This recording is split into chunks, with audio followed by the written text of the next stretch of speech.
Well, hi again, it's Paul. I'm going to be talking to you today about the nursing care of the patient with shock and MODS, not to be confused with shock and awe, right?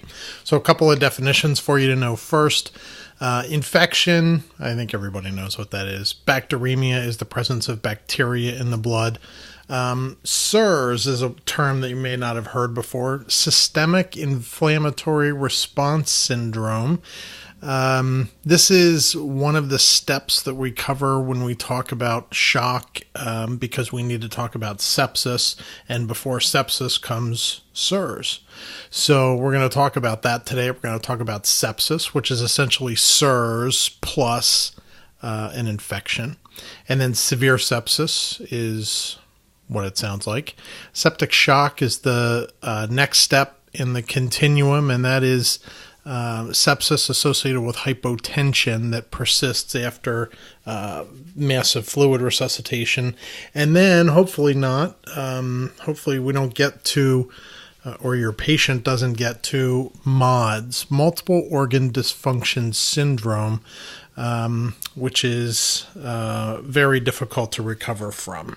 So couple of definitions first. Remember that stroke volume is the amount of blood that's in the ventricle with each heartbeat. Cardiac output then is the stroke volume times the heart rate, right? So it's the amount of blood that's pumped out of the heart every minute, and that's expressed in liters per minute. Now, something that we don't talk about when we talk about most cardiac stuff, but we do talk about when we talk about shock, is the systemic vascular resistance. That's the amount of resistance in the vasculature to blood flowing through it. So you can imagine that the systemic vascular resistance is really high when the arteries are clamped down trying to raise the blood pressure, and the resistance is low when the vessels are super relaxed, right? That makes sense.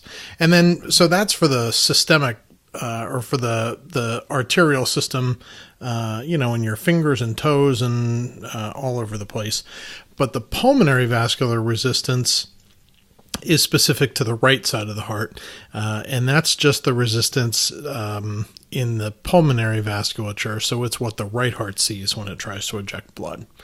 So remember, there are two super important concepts. These are ones that I didn't really understand until I started working in critical care. And even at first working in critical care, it didn't make perfect sense. So it took a little bit of time. But I hope to be able to get this through to you so that you can have a leg up on what I did.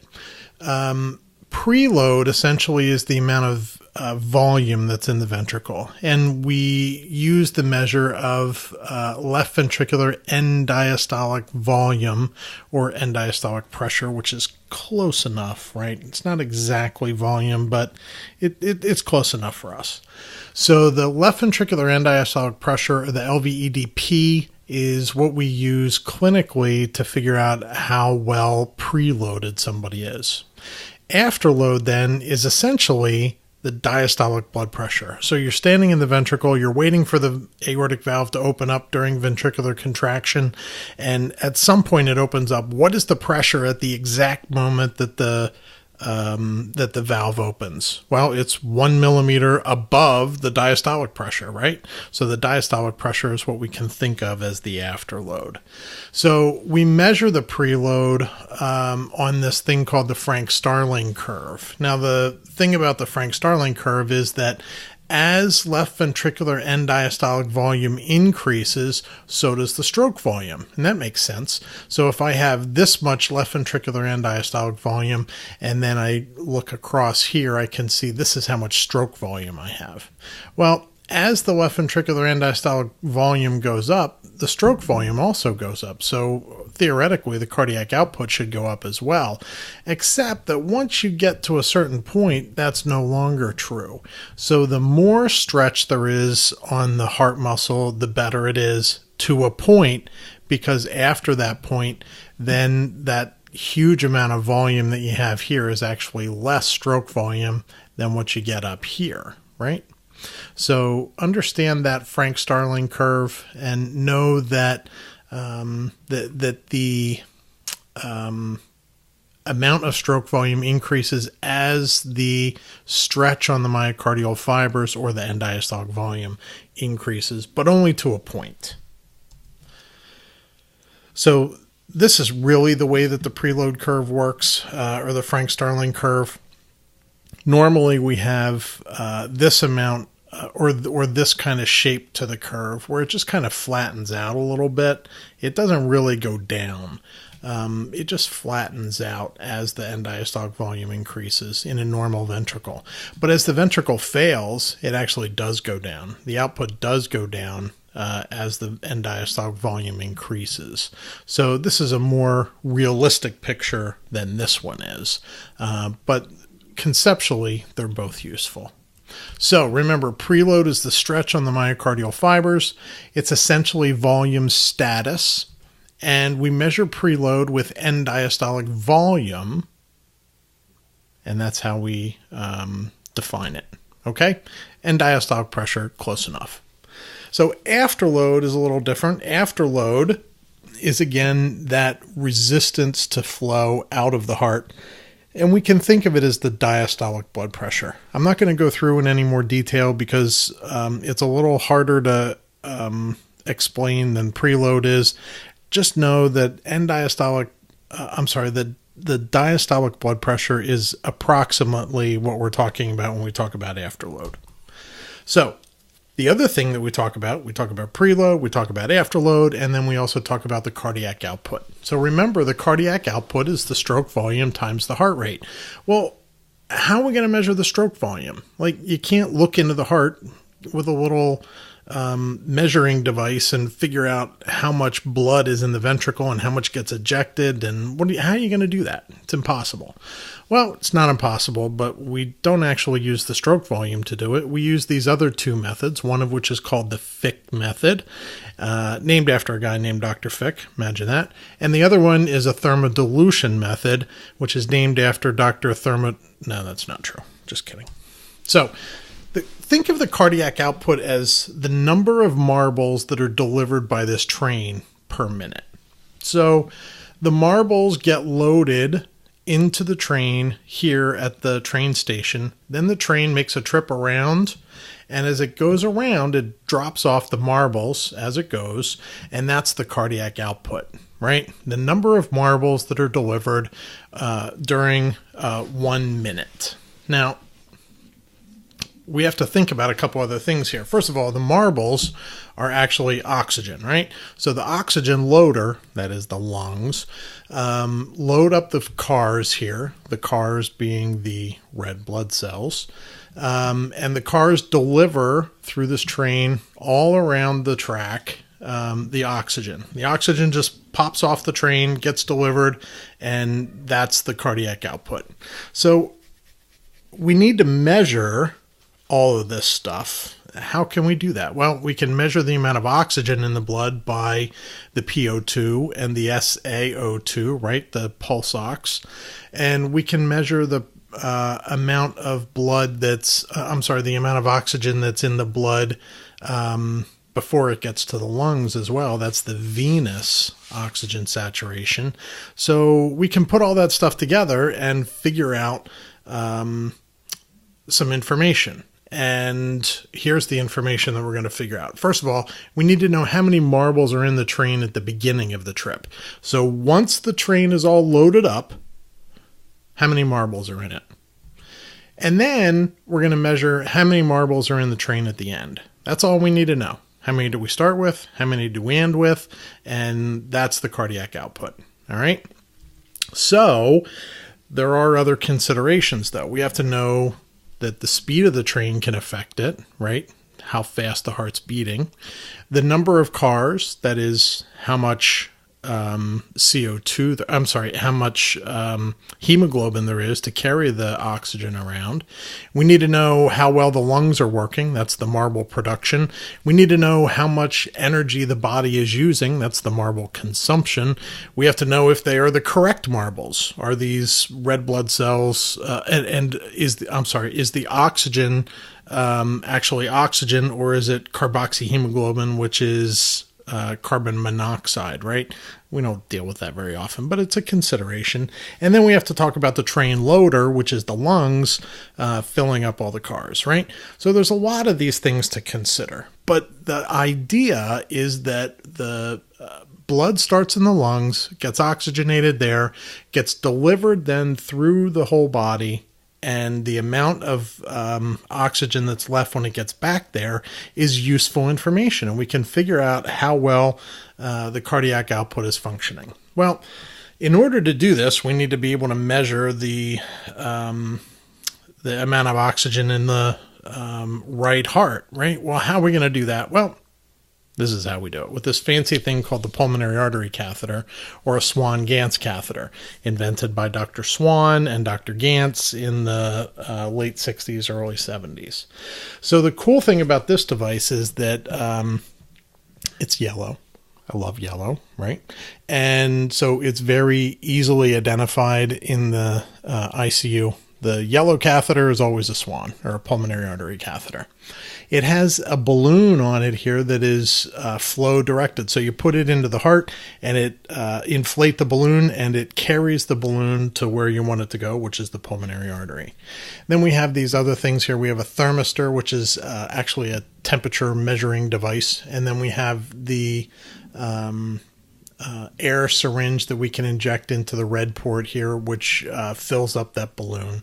And then we have these other ports that we can use to either measure pressures or deliver drugs, or both.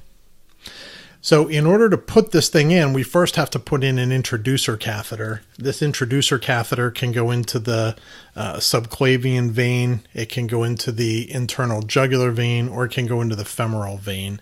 Any of those work. And essentially what you do is, using sterile technique, you put this catheter in, take out this blue thing called the dilator. That leaves just this sheath. And then this blue dilator again comes out. And then through this hole where this blue dilator is, can go the Swan-Ganz catheter, or the pulmonary artery catheter. Gets down, pushed into the heart, and then you can measure the pressures in the heart and do what you need to. So there is a video here on the slides that you can watch that talks about how the pulmonary artery catheter is put in. There's also a video here about this video is what are the parts of the pulmonary artery catheter. This video is how do we put in the Swan-Ganz catheter or the pulmonary artery catheter. So both are good for you to watch. I recommend that you do that. So after the catheter is put in, then we can monitor the cardiac output or measure the cardiac output. Well, the easiest way, the cool way to do it when you're a cool nurse in the ICU, is to use this thing called the cardiac or the Thermodilution technique. So what we do is we put the catheter in, the pulmonary artery catheter goes in, we hook it up to this fancy machinery, including this little computer here that calculates the cardiac output.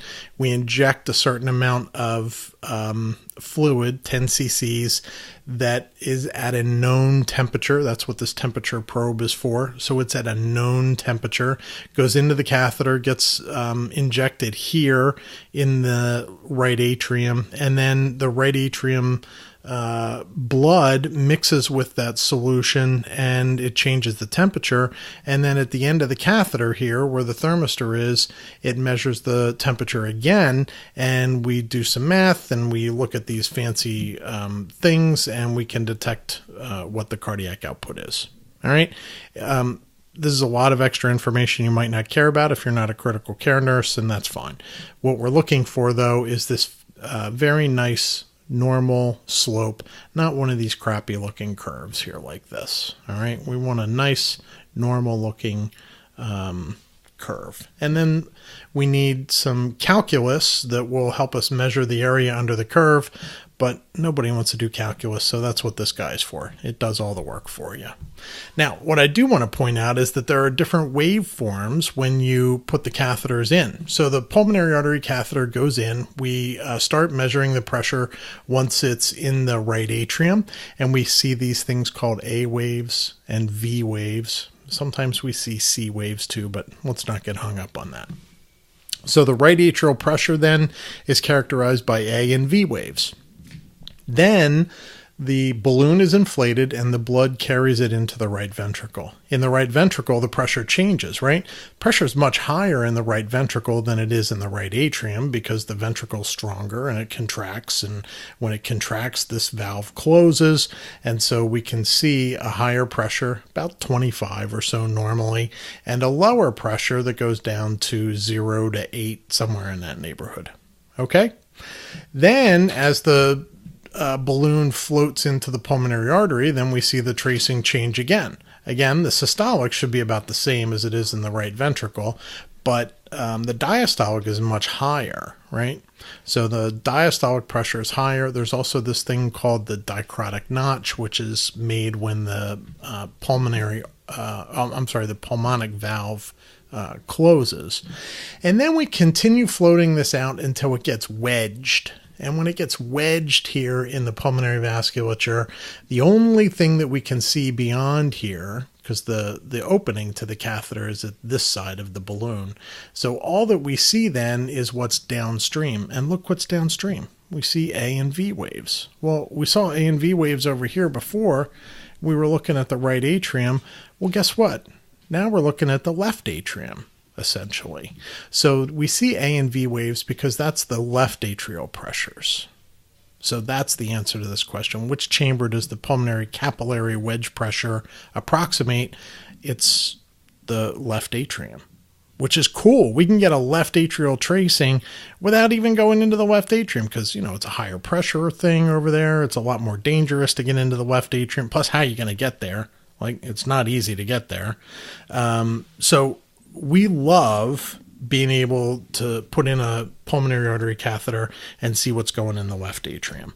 Well, not only that, but also notice that the pulmonary artery diastolic pressure is about the same as the wedge pressure. So I don't even need to put it in the wedge position. I can just look at the pulmonary artery diastolic pressure.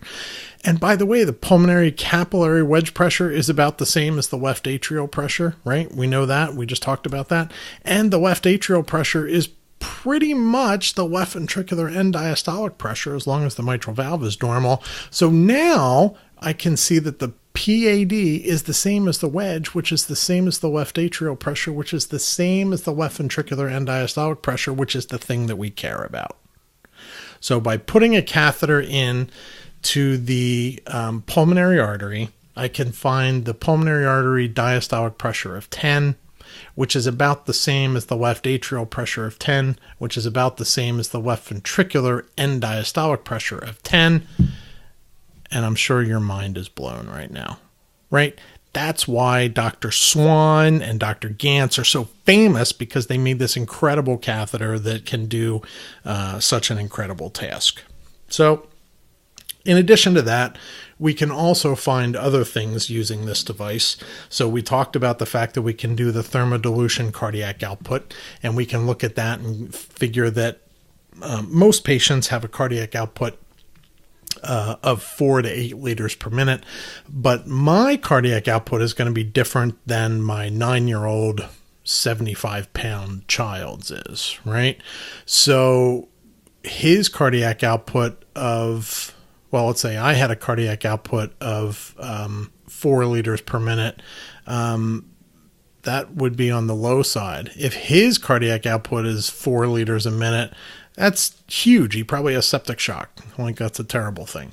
So we can use this thing called the cardiac index, which is a much better thing because we're figuring out the cardiac output per body surface area or per meter squared. So the ideal measurement that we use with the pulmonary artery catheter is we calculate the cardiac index, which is liters per minute, and then we divide by the body surface area. All right. Sorry, I keep going back to that. I think that's such a cool slide. Anyway, the cardiac index is the thing that we really want to focus on. Cardiac output we all talk about, but to make it correctly sized for the body that we're talking about, we like the cardiac index. The other important things here are the systemic vascular resistance. Again, when we talk about shock, we need to talk about the systemic vascular resistance because there are certain kinds of shock where the SVR is super, super low, and that's very helpful information. It tells us exactly what's going on. So we like that. We also want to know the mean arterial pressure. That's easy to calculate. Systolic blood pressure plus the quantity 2 times the diastolic blood pressure divided by 3. Why divided by 3? Well, because I'm sorry, why 2 times the diastolic blood pressure? Well, 2 times the diastolic blood pressure because the heart spends 2/3 of its time in diastole, right? That makes sense. So that's why we do it that way. And then there's this thing called the coronary perfusion pressure, which is this diastolic blood pressure minus the wedge pressure. Look, you don't need to measure or you don't need to memorize these things. I do want you to have an idea of what a normal cardiac output and index are, what a normal mean arterial pressure is, and an idea of what a normal systemic vascular resistance is. If you want to know the coronary perfusion pressure, that's cool, but don't worry about it. So remember when we talked about the train? Well, we can take that information that we know where we're loading up the marbles on the train at the beginning, letting the train go around here, and then measuring the marbles that that were delivered. And we can put that into this little equation that Dr. Fick partially invented. Actually, this is a cheater version, but it's good enough. So flow, which is Q dot, is equal to the body surface area, not Boy Scouts of America, body surface area times 1.25 divided by 10 times the oxygen saturation minus the mixed venous oxygen. Now, what does that mean? So essentially what we're doing here is we're measuring the oxygen saturation in the artery, right, as soon as it gets done at the lung, and then we're going to that's this one. And then we're going to send the train around, right? And then it goes to the tissue level and dumps off all the marbles down here. And then it comes back to the heart and we're going to measure the oxygen in the train again. So we use the oxygen saturation from the radial artery as the arterial, the fully loaded train, and then we use the mixed venous oxygen from the pulmonary artery to essentially know what the oxygen is at the end of the trip. So you're probably thinking, well, how is it that the radial artery is fully oxygenated? Well, think about it this way. Remember that the oxygen doesn't jump off of the hemoglobin molecule until it gets to the tissue level in the capillaries, right? So you're at the lungs, you load up with oxygen fully, then you go to the left atrium, still fully oxygenated, left ventricle, still fully oxygenated, into the aorta, still fully oxygenated, haven't had any capillaries where you can dump the blood off yet, and then you go to the subclavian artery, and then down to the brachial artery, still in the artery, still not dumping off oxygen anywhere.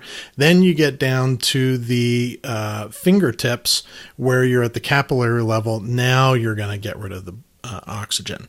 However, we're taking the blood before that. We're taking it from the artery before it gets to the tissue level.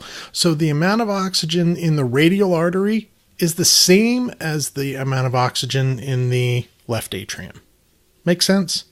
So we're going to use as the beginning, the full train amount as the SaO2 from the arterial blood, and the end of the train route, the mixed venous O2 taken from the pulmonary artery. So we have to have this catheter in place in order to get blood from the pulmonary artery. All right, I hope that makes sense to you.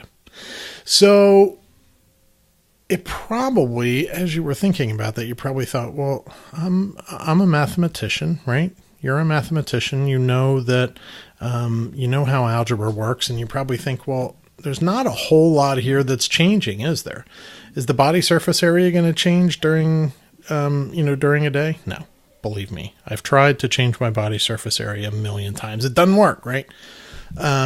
Is the fixed constant of 1.25 going to change? No, it's never going to change. Is 10 going to change? That's another fixed constant. No, not going to change. The only thing that really changes is the mixed venous O2, because the oxygen saturation, you can't get more than 100% saturated, right? So the oxygen saturation should remain pretty stable throughout the time in the ICU. And what's the thing that's going to change? It's going to be the mixed venous O2. Well, given that, we can assume that the mixed venous O2 gives us a pretty good idea of the cardiac output. Now, this is the hard part to follow, so see if you can follow along with me here. The mixed venous O2 is going to be super low when the cardiac output is super low, and the mixed venous O2 is going to be high when the cardiac output is high. Doesn't make sense when you think about it. So let me explain it to you. When the cardiac output is really high, the train is moving faster, and therefore there is less time for the oxygen to jump off the train. So when it gets back to the lungs, there's a lot more oxygen left in the train than if the cardiac output was low. Now, think about the opposite. If the cardiac output's really low, the train moves super slow, and all the while, the marbles are falling off the train, the oxygen's falling off of the train, and so when it gets back to the lungs, finally, on that long, slow trek, when it gets back to the lungs, there's less oxygen on the train, right? So the reason for that is that the cardiac output is low. So think about the mixed venous O2 as a good approximator of cardiac output. When the cardiac output is high, the mixed venous O2 is high. When the cardiac output is low, the mixed venous O2 is low. All right? So that's how we do that. We talked about the cardiac output and how we measure that, with the thermodilution method, so I'm going to skip over that. Now, why did I tell you all that stuff about these fancy Swan-Ganz catheters and all that jazz? I told you about that because I want you to understand SIRS and shock and things like that. So SIRS is the systemic inflammatory response system, and you can see syndrome. And you can see here how these things all work together. So when there's some sort of event that causes massive inflammation in the body, whether it's an infection, right, with a bacterium, a fungus, a parasite, whatever, or whether it's some illness that the patient has, like pancreatitis, or burns, or trauma, or any other thing that causes an inflammatory response, we have this systemic inflammatory response. All right. Now, notice that the SIRS things here are other trauma, burns, pancreatitis, everything except the infectious stuff. So SIRS is essentially any inflammatory response syndrome minus infection. Sepsis is systemic inflammatory response plus an infection. That's sepsis. And we're going to talk about that in more detail. So first, remember the inflammatory response that we've talked about before. There's all sorts of things that happen during this inflammatory response. There's mast cell degranulation, and those mast cells release histamine, and the histamine causes these gap junctions to increase, and as they increase, stuff can come out of there. One of the things that comes out is neutrophils. There can be some red blood cells that leak out of there as well. That's not preferred, but that's why you sometimes have blood and inflammation, right?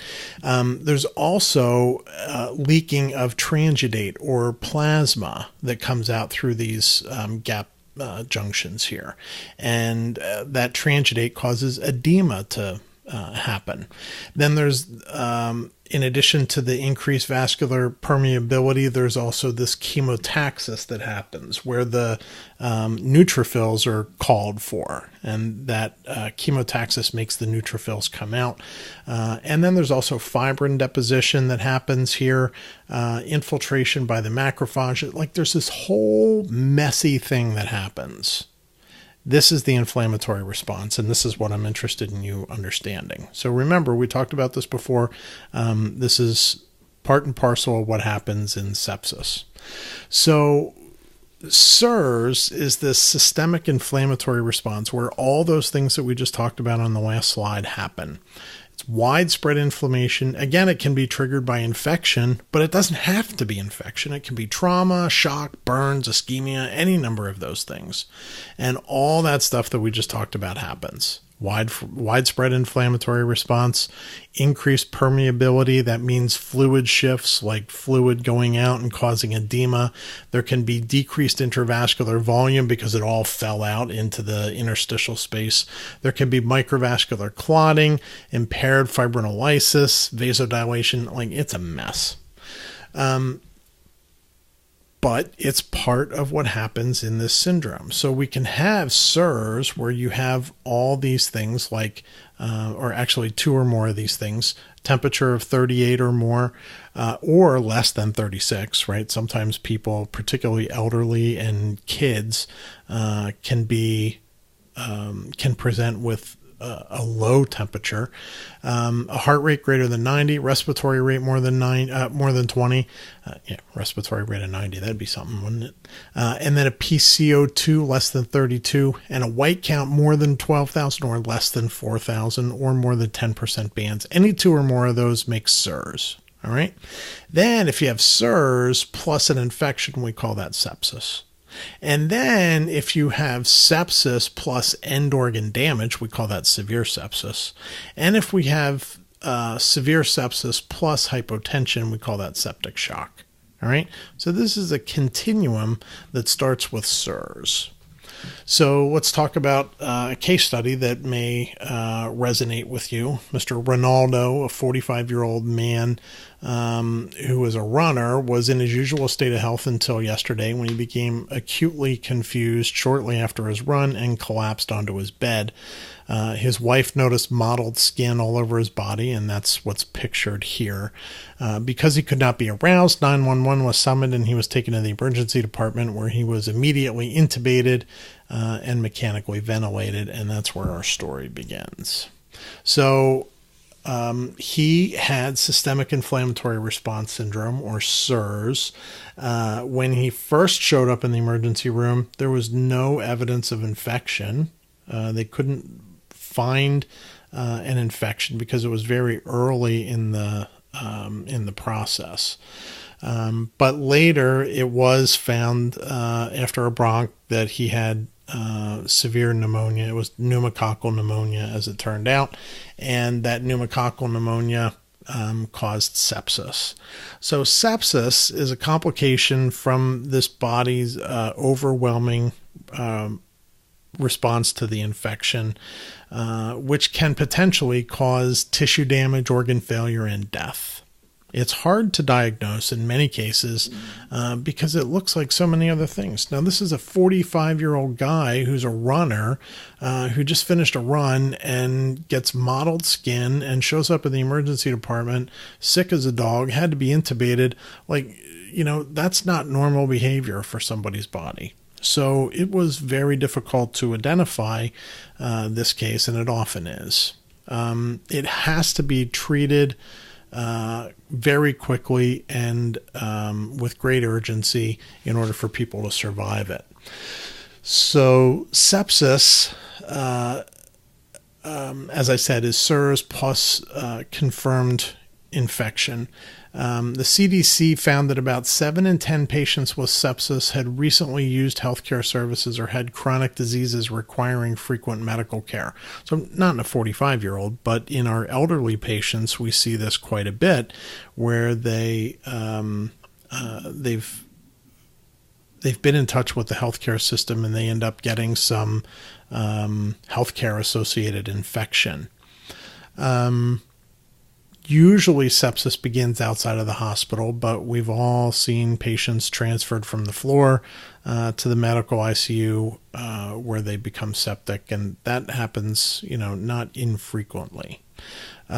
Prevention is really the key, as with everything, but if you can't prevent it, then at least recognize it early.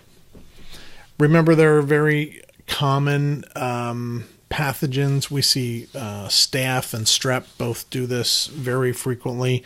Some other organisms like E. coli and other gram-negative organisms can cause these responses as well. They tend to be worse in the elderly and in the very young.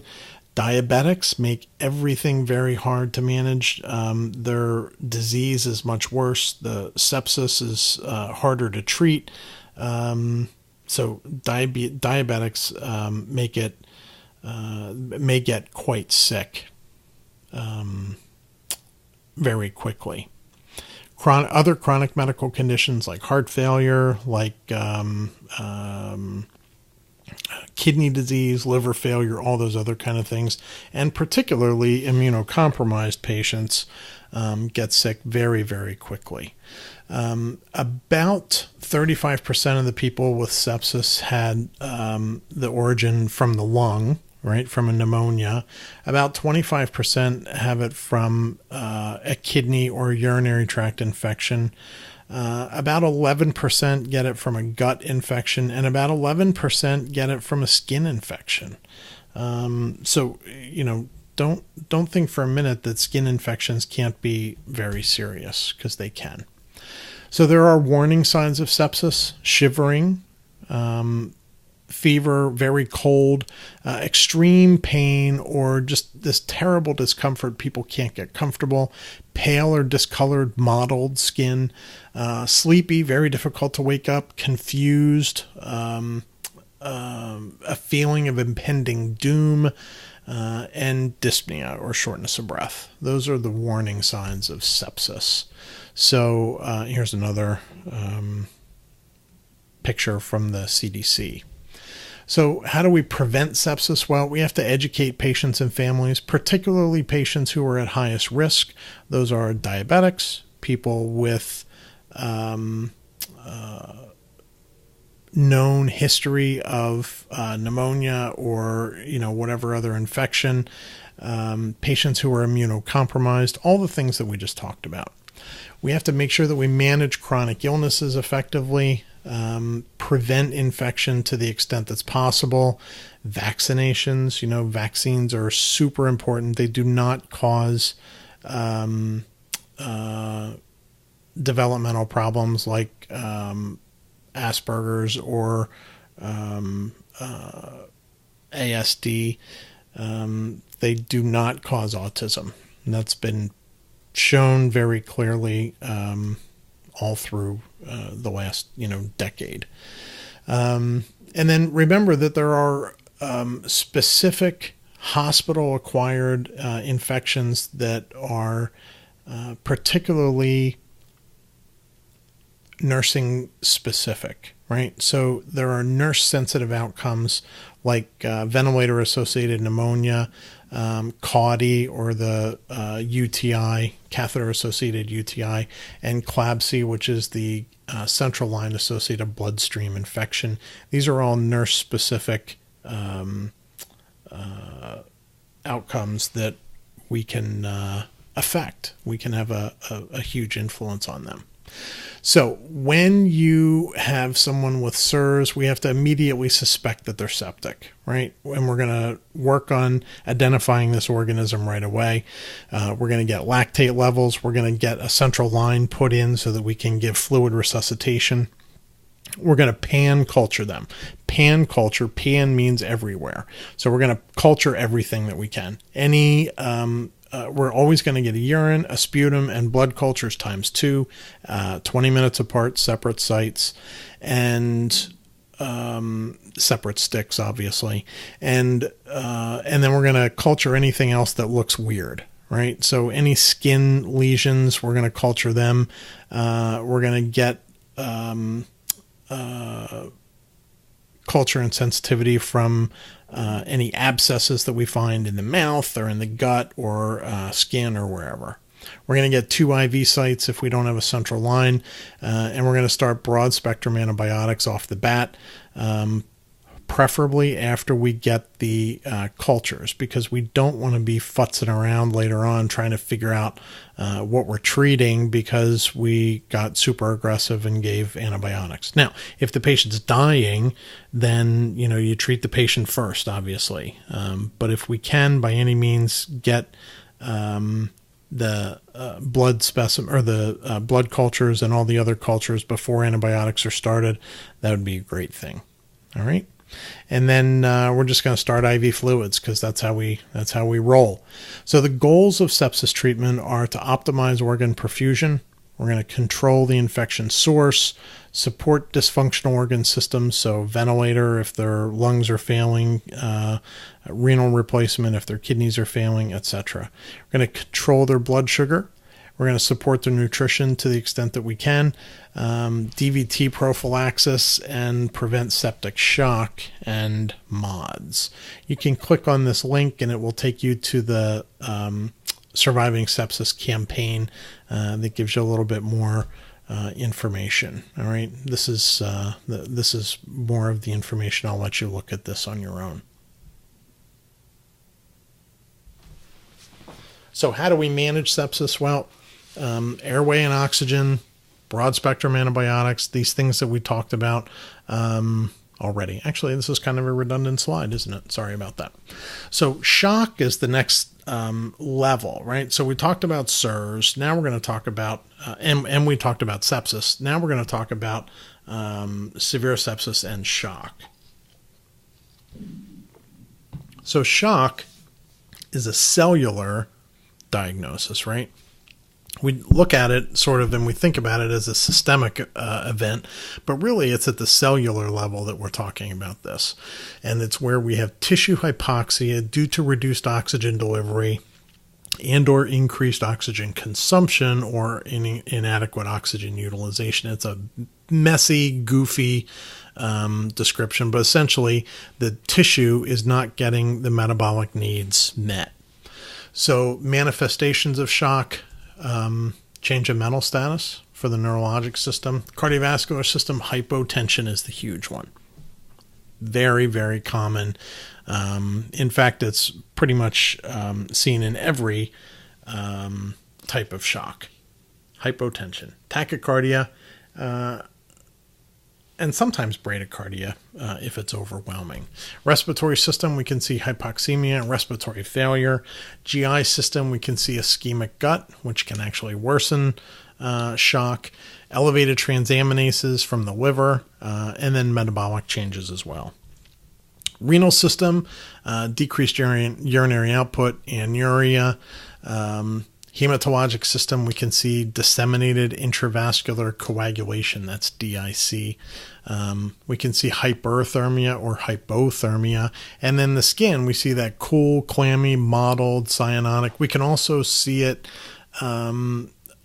purpura and which is big purple splotches, and petechiae, which are little tiny purple splotches. But mottling, as you see here, is very commonly seen. These are some other ones here. This is just a pictorial representation. And remember that during sepsis and septic shock, there's a huge release of cortisol and aldosterone. And those are sort of the last-ditch effort that the body uses to try and maintain homeostasis. And we get an idea of how severe someone's sepsis is by what their cortisol level is. That's kind of something that we experimented with 20 years ago, giving cortisol or cortisone in septic shock, and it's been tried several times and it's never really been shown to be useful. But if we measure the cortisol, that does tell us how severe someone's septic shock is. We also monitor and measure hemodynamics, as we talked about, or as you can guess, we're going to talk about. Lactate lactic acid, right? Remember ATE, anything that ends in ATE is an acid, so lactic acid. And then we check CBCs with differential and the chemistry panels, and we always are interested in their coagulation function as well. So what are the types of shock? Well, we have essentially three: cardiogenic, hypovolemic, and distributive. Now, distributive has a couple of kinds. One of them is neurogenic, another one is septic, and another type of distributive shock is anaphylactic. Those are all distributive shock that are characterized by severe, massive vasodilation. And when we see massive vasodilation, we also see very, very low systemic vascular resistance and low blood pressure as a result of that low vascular resistance. And we see a huge increase in the cardiac output. Right? So it's not unusual to see 12 or 10 or 12 liters per minute cardiac output because there's no resistance. The heart has no resistance because the blood pressure is nothing and the SVR is 0, right? So the heart's able to pump against a low blood pressure, easy peasy. That's simple for it to do. The brain doesn't like it very much though. So cardiogenic shock is pump failure. That's where the heart just says, no, I'm done. Not going to do it. And so we see the cardiac output very low. That is the whole idea. Cardiogenic, low cardiac output, that should make sense, right? The blood pressure is usually very low, but the SVR is high because the vasculature is trying to clamp down to raise the blood pressure. So we see a high systemic vascular resistance. So why is the blood pressure low if the vascular resistance is high? Well, because the heart's failing and it can't fill up the pipes. Does that make sense? When the cardiac output is super low, it can't fill up the pipes. Even though the SVR is high, that's a compensatory mechanism. The heart can't fill up the pipes because it's failing, and that means the blood pressure gets low. Similarly, with hypovolemic shock, that same kind of thing happens. The cardiac output is on the low side. The blood pressure is on the low side because there's not enough blood to be pumped out, and the body is trying to squeeze down all the arterioles to raise the blood pressure. That's why the SVR is high. Okay, so cardiogenic shock, again, low cardiac output, low blood pressure, high SVR. This is the sort of circle of death that we see in cardiogenic shock. There's a myocardial injury for some reason that leads to decreased contractile force. That decreases the cardiac output. Then we get all the compensatory mechanisms, right? The heart rate increases, preload, and the SVR are all increased, and that causes increased ventricular filling pressures. There's also increased myocardial oxygen demand, and don't forget the renin-angiotensin-aldosterone system kicks in here too and tries to raise the blood pressure and increase the cardiac output by making the kidney hold on to sodium. So cardiogenic shock is a mess to deal with. Hypovolemic shock, like from bleeding to death or massive fluid loss, burns, trauma, dehydration, diarrhea, all those things cause a decreased blood volume. That decreases the venous return, which means the heart can't pump very much out. That means there's decreased tissue perfusion, which means that there's cellular tissue death. And the kidneys try to help out by increasing the volume that's retained or conserving the volume. And then that causes the nervous system to increase the renin-angiotensin-aldosterone system, yada, yada, yada. It's a big, ugly cycle of death. And then distributive shock. Again, this is septic shock, anaphylactic shock, or neurogenic shock. Each of them is slightly different, but essentially it's characterized by this massive vasodilation. So we see an increased cardiac output because it has to fill up the pipes because the SVR is so low. The blood pressure is also low. So we see any of these distributive shocks cause massive vasodilation, decreased peripheral vascular resistance, this hypovolemia relative to the amount of vasodilation, which decreases the venous return and decreases the stroke volume, therefore the cardiac output, and then we can't perfuse the end organs. So septic shock in particular looks like this. It has been studied probably more than any other type of shock because it's one of the things that kills more patients in our ICUs than anyone else. So this is really what MICU nurses do for a living. Septic shock and GI bleeds, right? That's a lot of what MICU nurses do. And so I'm not going to go through all the things that are going on here because we get down into the weeds with the bradykinin and then the tumor necrosis factor and the interleukins and all that jazz. But a couple things that I will point out are the role of nitric oxide, which actually increases vasodilation. And then this thing that I typed in over here, which is endotoxin from gram-negative bacteria, ?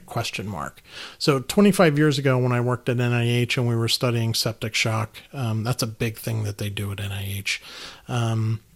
We were all about endotoxin, and that was really the thing that was responsible for septic shock, or so we thought. Well, it turns out that more recently, it might just be a marker. The endotoxin might not be the thing that's causing all the mischief. And what is endotoxin? It's this stuff that's released from the gram-negative bacterial cell wall. And as the bacteria are present in the bloodstream, they increase they release this endotoxin, which we thought was responsible for the massive vasodilation. That may not be. The question is still out on that. So how do we treat shock? Well, fluids, right? Massive volume resuscitation is how we treat any kind of shock, but in particular, septic shock or distributive shocks. Vasopressors to increase the blood pressure, inotropes, particularly in cardiogenic shock, and then mechanical circulatory support as well, which we've talked about before. But essentially, we're going to fill her up, right? We need, particularly in septic shock, we need to increase the fluid volume a lot. I'm not talking about a liter of fluid or 500 cc's. I'm talking about multiple liters of IV fluid given, as rapidly as possible. So what are the IV fluids that we can use? Well, we can use crystalloids or colloids. Crystalloids are the things that you get in a bag, saline, lactated ringers, D5.5, those kind of things. And then colloids are the proteins. So whether it's albumin or hetastarch or whatever, and we consider blood to be colloid too. It's blood. It's its own thing. But if we need to put it in one of these two categories, then let's put it in the colloids. So one thing I want to point out to you is how tiny some of these little IVs are. So if you are hoping to resuscitate one of your patients who has septic shock with a 24 gauge IV, it ain't going to happen, right? You are not going to get enough volume in through that teeny tiny little thing in an adult who's septic. So we like the bigger ones, an 18 minimum, 16 or 14 if you're feeling particularly adventuresome, whatever. Bigger is better, and they're harder to put in, but and they hurt like mad. But if your patient is dying, they need the large bore IV so that you can get that fluid in. And then I want to remind you about the relative volume expansion. Oh, look, who wrote that? Oh, just kidding. So the amount of IV solution that you get intravascular, or the volume expansion that you get, is different for all the different solutions. So if you give a liter of D5W, you only get 80 cc's of that stays intravascular. If you give a liter of normal saline, you get about a quarter of that stays intravascular. But check this out. If you give albumin, 250 cc's, almost all that stays intravascular. And if you give 50 cc's of 25% albumin, it actually pulls in fluid from the interstitial space into the intravasculature. Intravasculature? That's not a word. It pulls it into the vasculature. When you give that 50 cc bolus, it pulls in an extra 200 cc's from the interstitial space. It's very cool. So we love giving these things, but they're super expensive. And in sick patients, the patient actually uses this. Their body uses this and metabolizes it very quickly. So it doesn't stay for very long. But saline is cheap. We give a ton of it. Saline and lactated ringers, which actually in recent studies has been shown to be superior to saline in terms of preventing renal failure. So we may see people using a lot more lactated ringers nowadays than saline. This is a little IV solution cheat sheet for you to carry with you so that you can always identify what the benefits of each of the fluids is. For sepsis, we really just want LR or normal saline solution. When we give these drugs, we can give them, when we give blood, we can give it with one of these level 1 devices, and we can just pour in a ton of blood using this level 1 device. So we put the blood here or the IV fluid or whatever and hook it up to the tubing, and there's a pressure bladder behind this that pushes on this and forces the blood or the volume into the IV tubing and then out to the patient. So you can put in, I don't remember how fast you can do this, but a unit of blood can go in I would say lickety split. So it's good that we can give all this volume so quickly, but there are downsides to that as well. And one of those downsides is fluid resuscitation complications such as pulmonary edema. So we give all this fluid, it has to go somewhere. And when you have this inflammatory response syndrome going on, remember that fluid leaks out from those capillaries, and when it leaks out, it can get into the alveoli and in the interstitial space in the alveolar unit and can prevent oxygenation from happening very well. We can also see that progress to ARDS.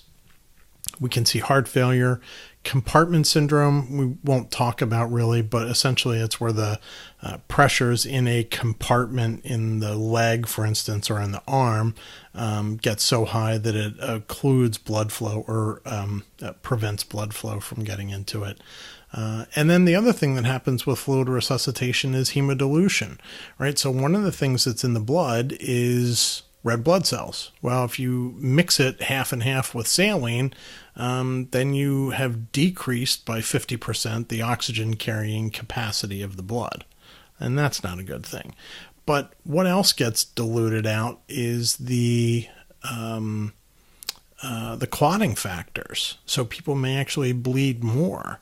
And we see in trauma now that there's a group of traumatologists who believe that we probably should not give so much fluid in the field and rather tolerate a low blood pressure so that bleeding can stop. And those studies are going on. Remember that when we run into blood pressure problems or cardiac output problems, we have a whole host of drugs that we can use. This is a little table for you to carry with you so that you can remember what the effects of these different drugs are. The important thing to know is that neosynephrine or phenylephrine is purely an alpha-1 agonist. It does not stimulate the heart at all. That can be very useful in resuscitating people who have hypertrophic cardiomyopathy and obstruction from that, for instance.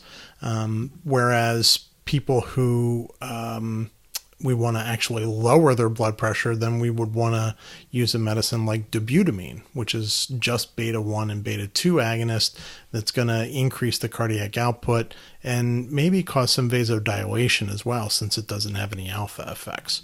So we can use this little recipe book here and pick just the right drug for people when they're in shock. The other thing we can do is mechanical circulatory support, and there's a ton of options out there. There's intra-aortic balloon pumps and Impella devices and ECMO and LVAD and artificial hearts, etc. So remember, the intra-aortic balloon pump is kind of the cool thing. What it does is, and if you talk to any nurse in any unit anywhere in the world, they will tell you that the way that the balloon pump works is by forcing more blood down the coronary arteries. And yeah, that's true. It does. Because what happens is you put this balloon into the aorta, and then during diastole, you inflate it, which forces blood to go up here and down here. And it goes into the coronary arteries and forces more blood down them. Because remember, the coronaries get perfused during diastole, right? Not during systole. Then, when the balloon deflates during systole, the blood comes from here into the aorta and goes to the rest of the body. The real way, the most effect that we see from a balloon pump is by reduction of afterload. This is by far the most important of these two ways that the balloon pump works. It reduces afterload. So when we see the balloon inflate during diastole, it increases the pressure, right? But when it deflates, it unloads the ventricle. So just as the heart's about to pump, it takes the pressure and decreases it by deflating the balloon. And so now the pressure in the aorta is, instead of 70, it's 50. And that is the way that it works. That's the biggest effect that we see from a balloon pump. So the balloon pump's put in at the bedside or in the cath lab by a physician. It goes in through the femoral artery. It gets positioned in the aorta, and we have to make sure that we don't use it in somebody who has a dissection, or if they have severe aortic regurgitation, we don't want to use a balloon pump. And that takes us into MODS, or the multi-organ dysfunction syndrome. And essentially what MODS is the very end of this graph. And And we don't even see it on here because we don't like to think about it. When people get MODS, it's bad news. So MODS is progressive dysfunction of two or more organ systems, from an uncontrolled inflammatory response to a severe illness or injury. And in fact, we know that when two organ systems are affected, there's a 54% mortality rate. When it gets to 100, or when it gets to 5 organ systems, heart, lungs, kidneys, gut, and brain, that is 100% fatal. So when your patient is in the ICU and they have multi-organ system dysfunction, you know that they are really sick, and the more organs fail, the less their likelihood of survival is. So we see shock and sepsis being the two most common causes, but any injury can lead to this massive systemic inflammation that eventually ends up in MODS. Remember, the patients at greatest risk are older adults, those with significant tissue injury and pre-existing disease, and those in whom resuscitation from that initial illness has been delayed. So this is a really important thing to know. If your patient is in the emergency room with mottled skin, as our case study was, you have to address that instantly, because the longer you wait, minutes count. The longer you wait, the more likely the patient is to not survive that event. So what's the pathophysiology of MODS? Well, it's all those stress responses, right? All the bradykinin and the kallikrein and all the kinins and yada, yada, yada. All those inflammatory signals are contributing to the pathophysiology that we see with MODS. There are changes that happen in the vascular endothelium that worsen this, and all these inflammatory processes activate neutrophils and macrophages, and they start attacking things, and it gets out of hand. The timeline for MODS is that at about 24 hours, we see the low-grade fever, tachycardia, all those SIRS things. At 24 to 72 hours, we start to see lung failure, and sometimes we see ARDS, or adult respiratory distress syndrome. 7 to 10 days is where we see the liver fail, the intestines, the kidneys fail. During days 14 to 21, the liver and renal failure progress, and that's when we often see patients die. This is the unfixable MODS timeline, and very little that we can do at this point is at all helpful.